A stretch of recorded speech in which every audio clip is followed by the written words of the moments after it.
You're listening to the Telegraph Cycling Podcast, presented by Trainer Road, cycling's most effective training tool. I want to be the title sponsor. What's it going to cost? I think around 10 million.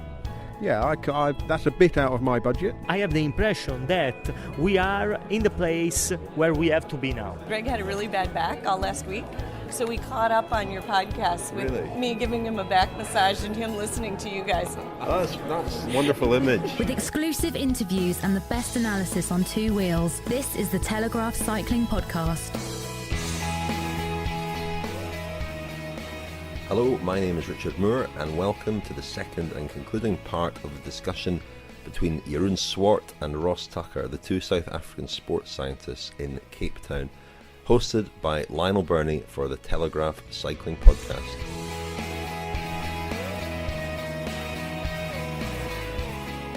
You've been very outspoken on Twitter over a number of years about Chris Froome and Team Sky, and you've made comments about some of the supposed or so-called marginal gains that Team Sky have employed. Aren't some of these details the sorts of things that in the era that follows the kind of industrial EPO era, if we can call it that, aren't these little details the sorts of things that clean athletes now have to focus on, whereas perhaps in the past they didn't have to because the EPO gave such a significant performance benefit? Again, to repeat the same thing we've spoken about, is that context matters a great deal. So no one is saying that the data, the performance, the physiology or anything is ever going to prove a case for or against doping all by itself. I'm mistrusting of cycling. I don't see that there's been change from many different areas or in many different areas or from many different levels. So I think there's a skepticism about cycling, which now also exists for, say, track and field, if not even more so, based on what's emerged in the last month. So, of course, anything is going to be looked at through a slightly skeptical lens, and that's something I would be happy to start by saying I'm skeptical. Then I hear explanations like marginal gains and so forth, and I think, well, is there only one team using them, and did they not use them in the past? Let's not forget that Armstrong and US Postal were famous for being micro detail management oriented. I mean, he used to call himself, he said his nickname was Mr. Millimeter because everything mattered so much that it was so precise. So were they dropping balls just because they could get away with EPO? No, because in a competitive space, everyone was doing the minimal stuff as well. Or everyone was doping. And so therefore the advantage was still going to come from doing something no one else could do or doing it better, right? So I don't believe that in a competitive space at the top end of sport that people are going to drop the obvious balls just because they're using doping. Because some of the stuff we've been told just doesn't sit with me. It sounds like I'm being rolled a line. It's a PR thing, and that's one of my reasons for skepticism. And I'm happy to say that because I don't see myself working in cycling anytime soon. But I genuinely, I'm just mistrusting of the kind of explanations that we hear. I mean, it's a difficult, I suppose, a bind to put them in.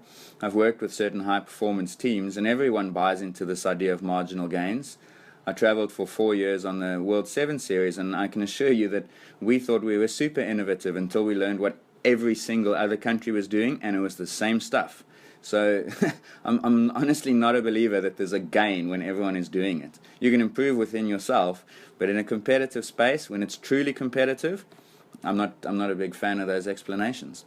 However, I will say that everything Jeroen's spoken about, the tactics, the weight loss, the treatment of bilharzia, a little bit of experience and age, maybe a bit of racing wisdom, these are all plausible explanations for why Froome went from being where he was to where he is.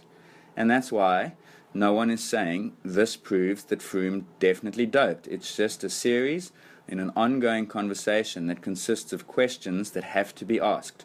If these questions had been asked by more people in 1994-95, in 1999, we might have gotten to answers quicker then too. Yeah, look, Ross, I think you definitely make a valid point there in terms of the history of the sport and the skepticism that comes with that, and I hear what you're saying on Team Sky as well. I mean, I've said it in the past as well. I think they could have done a better job in terms of the PR around all of these questions. I think Chris has done a fairly good job in terms of that. Team Sky, I'm hesitant to say they've done a good job in terms of the PR. I think Dave Brailsford could certainly be a lot more open with the media. He seems to be quite irritated when they ask certain questions and reluctant to actually engage on them. You can't do that in this day and age. With the history of the sport that we've had, you can't say no comment and I'm not prepared to discuss that topic. I think you've got to be open about it and be honest and open about it. Internally, I hear they're a particularly open team and there's lots of internal discussion and transparency. From a media perspective and from the outside, I think it creates the wrong impression when you have those kinds of responses. So, valid point. And hopefully we'll get to a point where we can have data being openly shared and without anybody jumping on particular points and coming to conclusions without a due process. Yeah, I mean, if I had to rank my skepticism, it would be cycling. I'm super skeptical of cycling. Like when you see what Team Astana went through over the last 2 years, and they had how many guys? 4 guys, I think, in the space of a few months failed doping controls, and their license was up for renewal and so on. And then you want to tell me the best guy on that team is the only one not doping? Like, okay. Great. In a vacuum, maybe I would believe you, but in the history of cycling, like, I'm afraid I'm not buying that. And you look at other teams and you just see what's happening. So cycling is at my number 1 on the chart of skepticism, and then there's Sky. Now, do some of the European teams say the same sort of stuff? Maybe they do, but I don't speak Spanish or Belgian or German or Dutch, so I'm afraid I can't comment on what they say or don't say. And then the problem is that Froome is part of Sky, which is part of cycling, and he's also, by virtue of the fact that he's wearing a yellow jersey, asking people to believe that he's the first guy in 25 years who's gotten there without doping. So you can understand why there is skepticism. It's not the same thing as being judgmental and judging the guy. It's just that there's so much skepticism that cycling has cultivated for itself, and Sky have not done much to get rid of. I mean, I think back to Wiggins when he won the Tour at that press conference, and anyone who asked questions were bone idle, and I don't know if I can say the word for your podcast, but you know which word it was.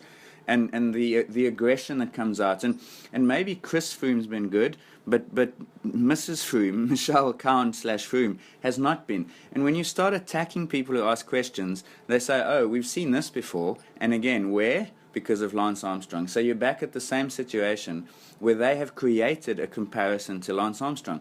And it's silly. Like, just honestly, open transparency and less defensiveness. It's easy to say, I know, but that would go a long way for some people to winning the perceptual battle. Well, I was in that press conference where Bradley Wiggins said that word that we can't say on the podcast, and I'm trying to think. It was the second day he was in the yellow jersey. It was the second press conference that was dominated by that line of questioning.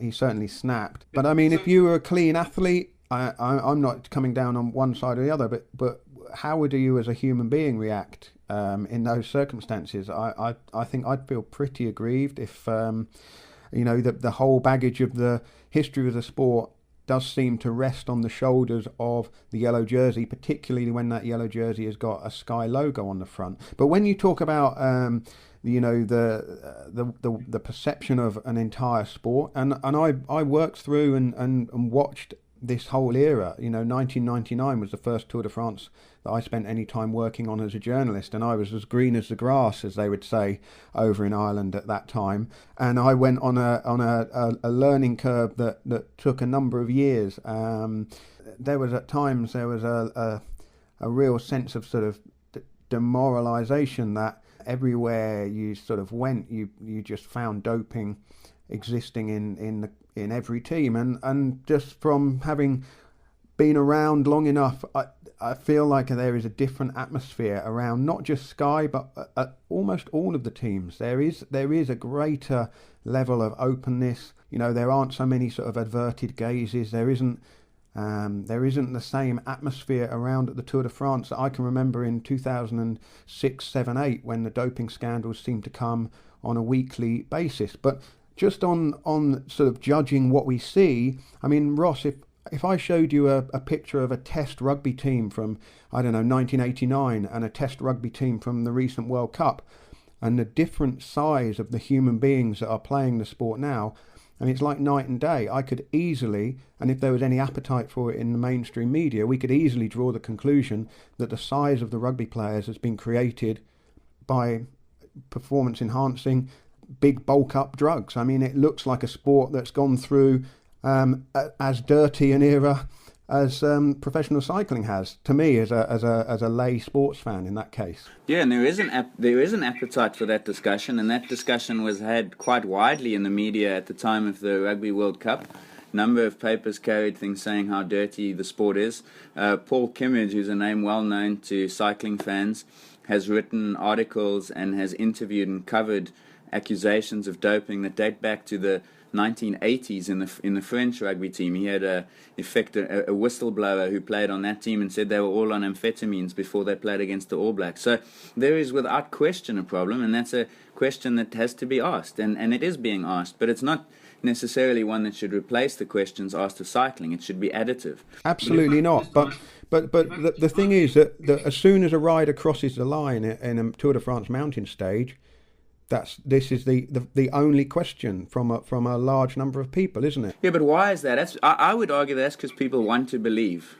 And so you should actually be harnessing that, because I really don't believe that many of those, some of them yes, but I think that many of those people who are asking those questions, they ask them because they want to believe. And maybe they've been so tarnished and so tainted. I think Antoine Weyer is someone who's been so dismissed and disregarded, and he's been so in effect, or what's the word, like when you're disillusioned at the sport, that he's become excessively cynical, and he doesn't really help himself with his manner of debating it. I don't think it's totally worthless, but it doesn't help. But I still think that the issue is that people want to ask these questions because they actually want to believe. Now, there are people who don't, and like, whatever, man. If you're Chris Froome and any other cyclist, you just got to say there'll always be, in a subset of 100 people, there'll always be a group of them who you'll never win over. Just let them go. It's not worth your energy. But if I was that, to come back to what you asked in the very beginning, as a human, if I was asked those questions, as opposed to scientist, I would be furious. But I wouldn't be angry with the guy asking the question. I'd be furious at the people who've given me the legacy. And I just don't see enough of that from cycling in general. I don't see cyclists condemning doping. It's like they don't come down hard enough on it, in my opinion, to make me believe that they actually are that concerned. And when the athletics thing broke, there were certain athletes, Nick Willis, for example, who was absolutely outspoken against how the IAAF was running the sport and absolutely against doping. Other athletes have withdrawn themselves from nominations for Athlete of the Year in protest against dopers. Those are people that I'm more inclined to believe, because I would be absolutely furious, you're right. But to rather direct that anger to the people who gave you the legacy and the tarnished trophy that you now hold, as opposed to the guys asking the question, because they're not the enemy. Right, let me jump in there, because that's been quite a long monologue that I'm going to respond to. So the first thing is in terms of the response to questions about doping. I think certainly from Chris's side, I think he's been and Brad Wiggins before that have been particularly calm and open to answering those questions. I mean, in the Tour, every interview is includes a section on doping, and I think to Chris's credit, he's been happy to answer those questions every single time.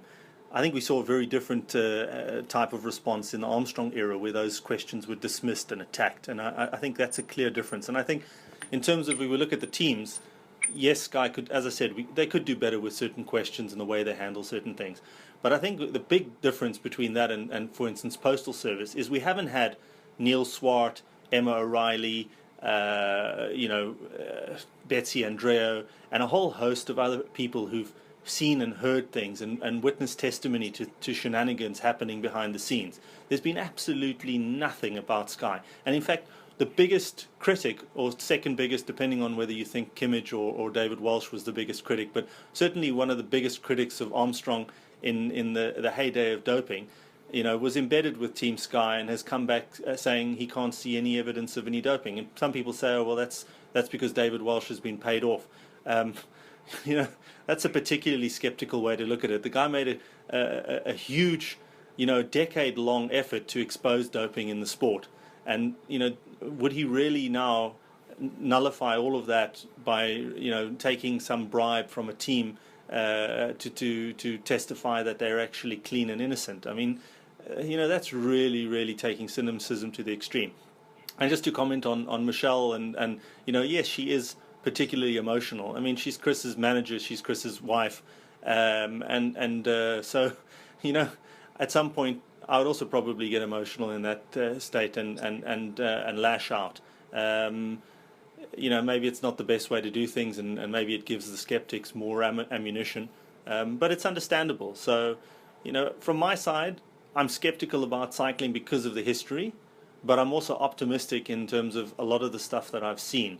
Yes, there's still a lot to be done, and I think I take your point about the vilification of dopers. I think there should be a zero tolerance to doping in cycling, and teams like Astana that are still in the world tour despite all of those positives. I'm disgusted by that. I think Astana should have had their license withdrawn, and they should have been, to hell with the repercussions in terms of the staff and the effect it has on jobs. The damage to the sport is far greater keeping teams like that in the sport. Exactly. That team shouldn't be here. Simple. 100%. So I'm not blind to doping. I'm not blind to the effects of it, but I'm also very hopeful in terms of a lot of what I've seen. I'm sure we've got issues with Team Sky. I mean, the Linders thing, there wasn't due diligence attached to that hiring, and that really hurt them. I think it was a silly decision to hire him. I don't think the fallout from that was handled well, but that's one issue. And if you look back at the overall spectrum and the amount of positive signs coming out of Team Sky, I think they far outweigh any of the suspicious signs, and that really makes me hopeful for the future. I think the performances as well, yes, we've seen improvements in performances, but we've seen different ways that the guys have ridden. Since Sky took the stage, if you look at the way that Wiggins climbed those climbs, they were done at a constant power output. We never saw that in the past. I mean, if you go back to 2008 and you looked at, for instance, the Peresord when Contador, Rasmussen and Levi, it was 2007, yeah. Rasmussen, Contador and Leipheimer were attacking each other over and over again on the Peresord. That kind of climbing, where you're what we call in scientific terms stochastic efforts, where you're going really hard, really slow, really hard, really slow. That's not going to produce the same kind of performance as a constant effort. And so the way that people are riding on the climbs these days, that constant effort, is going to probably result in a better overall performance than if you're attacking each other relentlessly. We saw that in the Vuelta this year, in the first week, where Chris got dropped on one of the climbs, and all the other favourites were off the front. He kept a steady rhythm, and by the end of the stage, he passed everybody and ended up second on the stage. That's riding scientifically. And I think there's a lot of merit in that in terms of the performances that we've seen. So, yes, maybe we're seeing performances that are maybe not on par with the doping era, but are certainly a lot better than we were seeing in 2008, 2009, when the passport first came into effect, and we saw a drop in performances. So I think there's reasonable scientific explanation for the performance improvements that we're seeing. And, that, as I said, gives me hope. And hopefully we can keep doing more. And this is probably the start of a discussion in terms of what more needs to be done. And I think Ross and I probably have more in common than we disagree about. Oh, by a lot. I mean, I'm also I'm not without hope just because I'm skeptical. You can be skeptical and still have hope. And I'm on record as writing and saying that I believe that the sport is better than it was. There's no doubt that I think fewer people are doping, and those who are doping less than they would have done, and that the biological passport, while perfect, is not completely useless. And so there is hope on both sides. And so, yeah, we agree on a lot more here.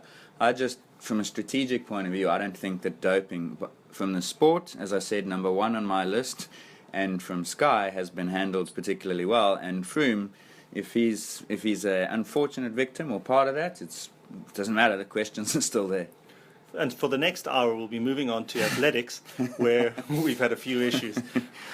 Russian athletics, and then an hour after that, we'll talk about Kenyan athletics. We should wrap it up. Just to pick up on something you mentioned there about Geert Leinders and Team Sky's kind of.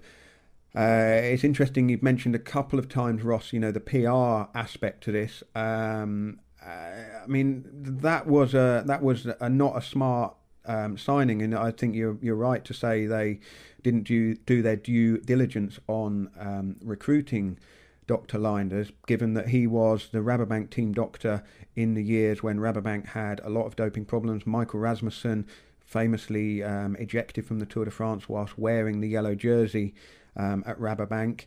But I mean, back in 2012, myself and Owen Slot from the Times were the only two journalists to sit down with Dave Brailsford and ask him about that recruitment decision.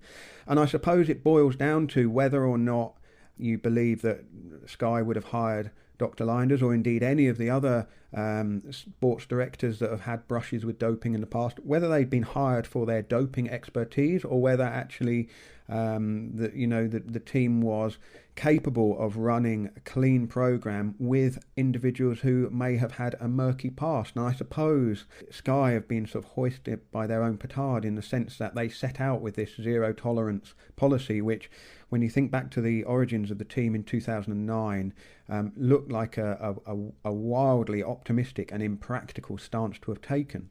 So I do understand why that question comes up, but I think it's more to do with whether you think that the decisions have been made in order to get the entire Sky team on a doping program. And I think it boils down, as scientists, that you're straddling the kind of line between how things look and how things are, and I would always say surely the greatest evidence of doping is whether or not somebody is doping, rather than what their specific performances are on the road. So just an anecdote in terms of the what I would consider evidence to support Sky's clean policy is Jonathan Tiernan-Locke. We clearly see that and I mean, he was convicted of using using EPO in the time before signing with Team Sky, and I think if we look at his performances at the time that he was with Sky, and certainly in terms of his blood values, he went from a superb performance at the Tour of Britain and a reasonably good performance at World Championships to not performing at all. I think if Team Sky were so embedded in a doping culture, I think we probably would have seen the exact opposite, or a maintenance of that. For him to drop completely off the radar in terms of his performances, and for the blood values when he was with Team Sky to have been the death knell in terms of his biological passport, that to me is quite reassuring. Yeah, and to add to that, I think tactically and strategically, I'll tell you this for free, is that given the history, so when you talk about the perception is created by the market, which is cycling followers, and their perception owes a great deal of itself to the history of the sport. And if you are going to position yourself as being completely clean and everything's going to be above board and so on, then you cannot, under any circumstance, create opportunity for an ambiguous interpretation of what an action means. And that's what you're talking about, is people are going to look at the hiring of Linders and say, oh, but he was hired not for his doping expertise, but for his other attributes, which were probably really good. It's the same, all those guys who were involved in the 90s and 2000s, they were probably outstanding physiologists, scientists, doctors, whatever their role was. But if you're going to make a decision or take an action and it creates any ambiguity, then whether by omission, i.e. you leave something out, or whether by saying something you shouldn't have, you're going to add fuel to the fire that you yourself have begun. So that's where strategically you just cannot afford inconsistencies, and those were what most people are picking up. And there's not just that one, there are a couple of others as well, and people are going to ask about them. Again, you've said a few times that you feel that as scientists we should be saying only evidence of doping is doping.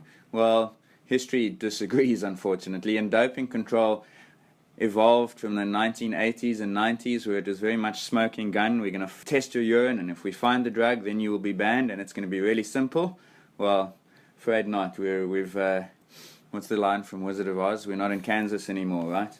True. And so that is not going to work. And if we hold on to that, we're just going to be spinning around the same orbit for many, many years. The whole anti-doping focus has to change, and if we don't continue to probe and ask questions and so forth, then it won't. So I'm quite comfortable scientifically talking about this, being what I think is balanced and transparent. And if people want to disagree, then like Jeroen and I, we disagree on one or two things, but we appreciate that those disagreements are not necessarily destructive. I think just I should clarify what I meant by that. I mean, what I'm saying is that the only way to definitively say somebody is doping is if they are doping. It's only fair to call someone a doper if they are doping. It's not fair to insinuate doping based purely on performances we see on the road. Yeah, I guess it's just, I think emotion dictates what's an insinuation and what's not in this particular discussion. Well, let me comment on that from someone who works in the anti-doping field. And the thing is that we've moved a long way from the days of the analytical positive. So the analytical positive is, we test your urine, we find a performance-enhancing substance, you're guilty. More and more often, we're moving to the non-analytical adverse findings, and that means that we're collecting data, and it's really becoming an exercise in sort of investigations conducted into the athletes, all the aspects of an athlete. So, we're going to see that becoming a bigger and bigger part of the anti-doping work as time goes by, because it is so difficult to achieve an analytical positive, particularly for substances like EPO.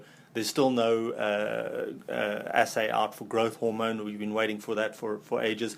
The blood transfusions at this point in time, although there's some hope in terms of tests that are coming out in the near future, but at the moment, you're taking out your own blood and putting it back in.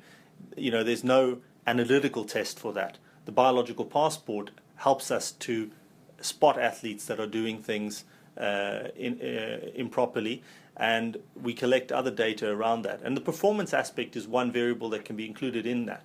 So, there's definitely a scope for the assessment of performance.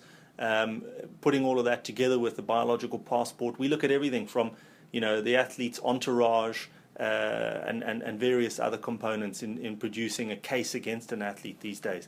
And so, Ross is correct. The days of the analytical positive are gone. And so there is a lot of merit in the ancillary data, and how we do that, I think, is really the next question. Is how do we go about that process? Yeah, I think that's what we need to answer. Exactly. So it's much messier and more complex, but it's much more effective. And best example is a journalist from Germany goes to Russia and he finds whistleblowers, and 18 months later, okay, it shouldn't have taken that long because the authorities were slow to respond. But now we know exactly how dirty and rotten track and field was. If it hadn't been for that journalist, we'd be sitting here none the wiser. So those types of questions and people who are willing to probe what's happening, and let me be frank, if anyone who followed athletics, we knew there were issues coming out of Russia, and we knew there were issues in Kenya. He was the guy who unlocked that, and now we're wiser. So I think we should be encouraging that sort of thing. And it's not the same as saying you are a doper. It's saying that there are questions about you which need to be answered. Let's look, and if we can't find anything, then one day we'll say, hey, we did our best, and we couldn't find anything. So now the point is though that cycling was at the point athletics is at now. Back in 2006, 7, 8, when the whole there's the Operation Puerto investigation. That was the period when cycling was in much more in the position that athletics is in now. And I would argue that the biological passport, which came in it was being developed in 2008, wasn't it? And the first sort of adverse findings were in 2009. I would say, purely anecdotally, that my impression is that was the greatest contributor towards a cultural change within the sport, and that actually the changes that you're talking about there actually are underway. And that we're not starting here in 2015, nearly 2016. Actually, we're 7 or 8 years into this process, and that Chris Froome has had now, how many years has he been with a World Tour team? He's had 5 or 6 years in which he could, the opportunity to trip the biological passport system has existed, and any rider. I've got to be a little bit careful here how I phrase this, but if Chris Froome has sort of tripped the wire and been given a warning, then he's been. There's been plenty of opportunity, particularly during the periods where his performances have been, extraordinary. The transformation in 2011. You would think that if the biological passport is the tool to detect athletes who are doping, there's the biggest red flag in performance is in that period, and there was no case brought against Chris Froome in the period where he made the greatest transformation. Is the point I'm trying not very effectively to make. I think you are, and I certainly. The fact that we both say that we believe that the sport has improved and we have reason for optimism is a reflection that what you're saying is accurate. I just don't know that it's as accurate as perhaps some people want to believe. I mean, in track and field again, you had, well, how many was it? 5,000 samples, of which 30-odd% were suspicious, and it seems that they weren't followed up, and so forth and so on. So I don't know that.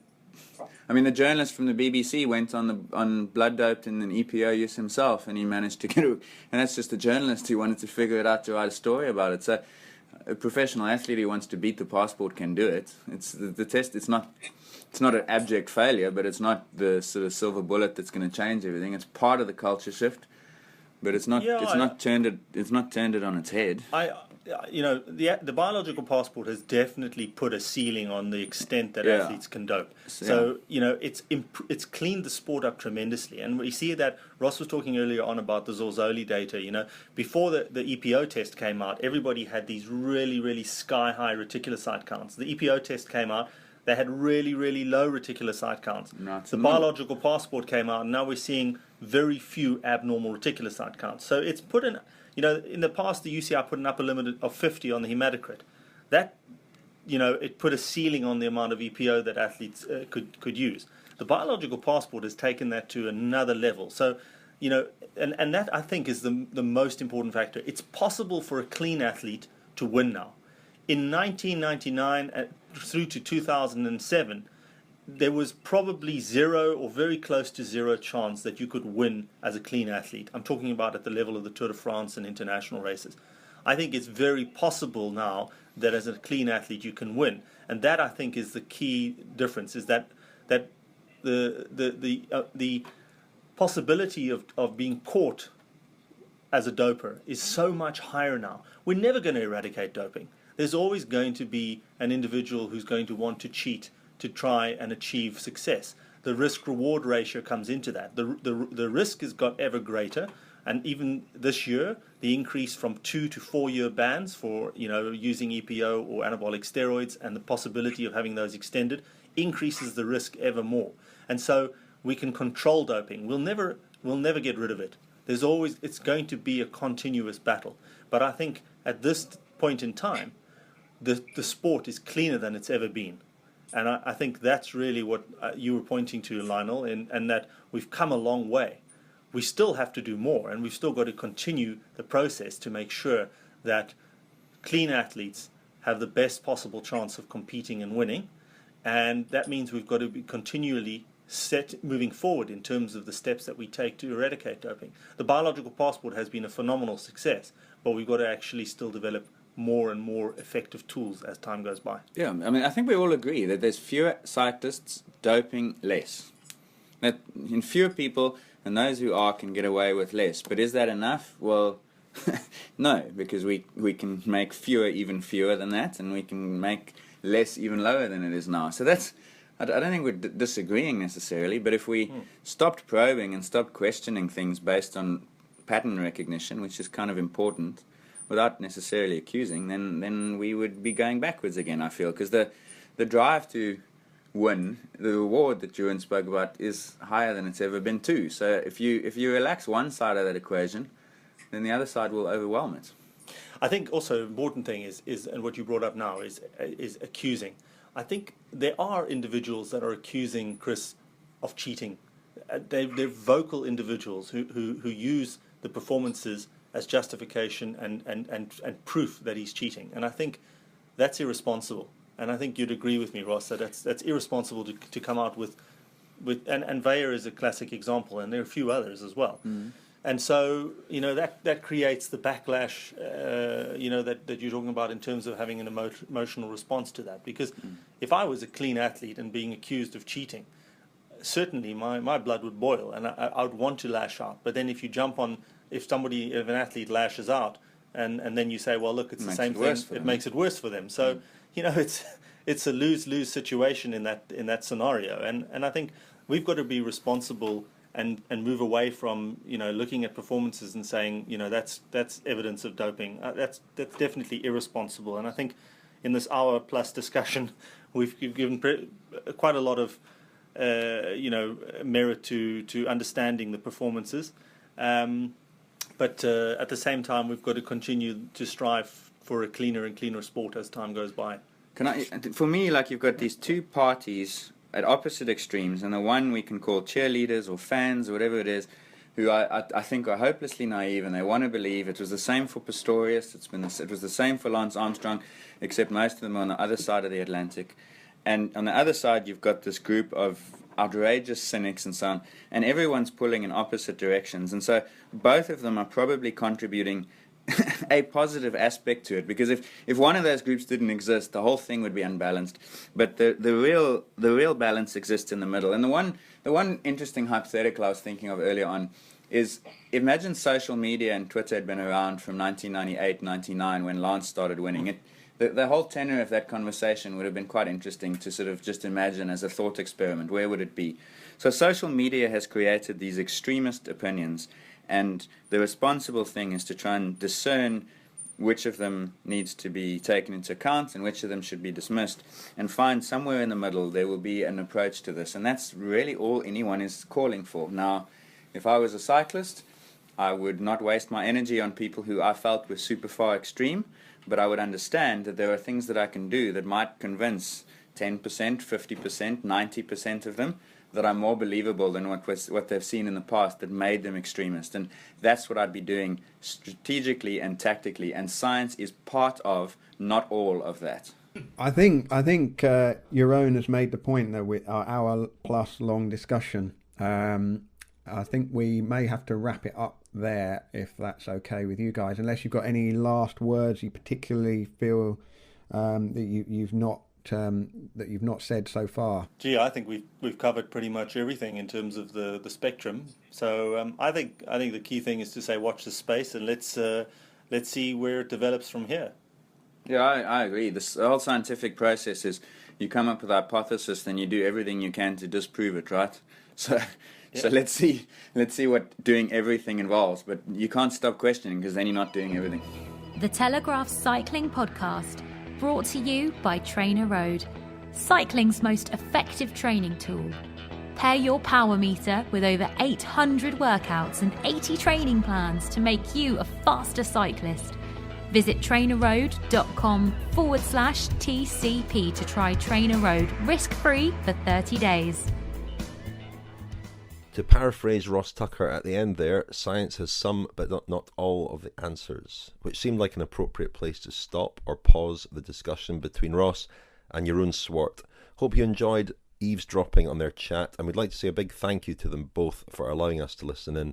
What's clear is that they don't agree with each other on everything, and as Lionel, Daniel and I discussed in our last episode, we would also challenge some of the points made.